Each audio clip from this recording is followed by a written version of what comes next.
Black coffee और milk coffee जो अक्सर ऑफिसेज़ में भी बहुत चलती है, हमारे घरों में भी बहुत चलती है। ब्लैक कॉफ़ी को हम इस वज़ह से पीते हैं, नहीं जी ये हमारे लिए अच्छी है, हमारी स्किन के लिए अच्छी है, हम जो है इससे मोटापे की तरफ नहीं जाएँगे। ब्लैक कॉफ़ी के सिर्फ मोटापा और इसको छोड़ देना तो कॉफ़ी के बेतहाशा फ़ायदे हैं। Hmm. Coffee is one of the best drinks ever in the world, I can say. Hmm. लेकिन कितनी, कब, कहाँ कंज्यूम करनी है, ये बहुत ज़रूरी है। हुँ।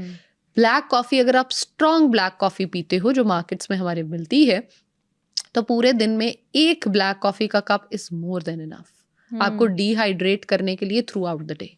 अब वजन कम जो करते हैं हम लोग ब्लैक कॉफ़ी के साथ, उसमें बेसिक होता ये है कि आपका जितना वाटर वेट होता है वो सारा बॉडी से निकल जाता है। पीछे बचता क्या है, मसल बच जाता है या फैट। अक्सर मसल भी निकल जाता है बॉडी से, बच फैट ही जाता है पीछे। तो बजाय उसको उस तरह से इस्तेमाल करने के लिए आप प्रॉपर तरीके से क्यों नहीं इस्तेमाल करते? जैसे अक्सर लोग कहते हैं जी ग्रीन टी से बहुत वजन कम होता है, बिल्कुल, बिल्कुल जो ऐसा ही। मर्जी खा लो उसके बाद सिर्फ ग्रीन टी का एक कप पी लो ना, वजन कम हो जाएगा।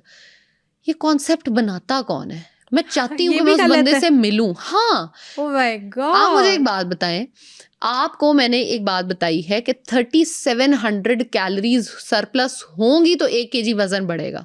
आपने कैलोरीज खाई हैं 2500, ऊपर से आपने ग्रीन टी पी ली। क्या वो ग्रीन टी 2500 कैलोरी को बर्न कर सकती है? नहीं कर नहीं सकती। कर सकते, बिल्कुल नहीं कर कैलोरी सकते। ग्रीन टी सिर्फ ये कर सकती है कि जो आपको वो बहुत ज्यादा ऑयल और वो जमा हुआ था आपके गले में, या वो जो आपको एक एसिड रिफ्लक्स आ रहा था, वो उसको ठीक कर सकती है। वजन कम नहीं कर सकती उस तरह से आपका, नॉट डायरेक्टली ऑफ कोर्स। जिनकी जॉब्स ऐसी हैं कि जिन्हें 8-9 घंटे स्टिल एक सीट पे बैठना पड़ता है, तो वो कैसे इन चीज़ों को, ऑब्वियसली उनका बेली फैट भी हो जाएगा, उनके ये थाई फैट भी बढ़ जाएगा, तो वो कैसे मैनेज कर सकते हैं इन सब चीज़ों इसका को? एक बहुत सिंपल सा रूल है और वो ये है कि एवरी आवर 3 से 4 मिनट की वॉक कर ली जाए। उसमें ये हो ठीक है। सकता है कि आप पानी अपना लेने खुद चले जाएं, बजाय कि आप किसी को कहें कि आपको पानी ला के दिया जाए। 2-3 चक्कर लगा लें। स्टेयर्स आपके ऑफिस में अगर अवेलेबल हैं, तो जब भी 12 पे आपकी सुई जा रही है, आपको पता हो कि अच्छा आप जाके 2-3 चक्कर सीढ़ियों के लगाएं। उससे होगा ये कि आपकी बॉडी एक्टिव रहेगी, आपके मसल जो हैं वो एक ही जगह पे स्टक नहीं हो जाएंगे। अक्सर लोगों को जो L4 और L5 का प्रॉब्लम होता है वो शुरू ही, of course there are so many reasons, I'm not saying this is the only reason, बहुत सारे और reasons हैं। one of the reason ये है कि आप बहुत ज़्यादा अपनी बैकबोन पे वेट डाल रहे होते हैं या हिप बोन पे वेट डाल रहे होते हैं, जिसकी वजह से बहुत ज़्यादा दर्द भी होना शुरू हो जाता है आपको।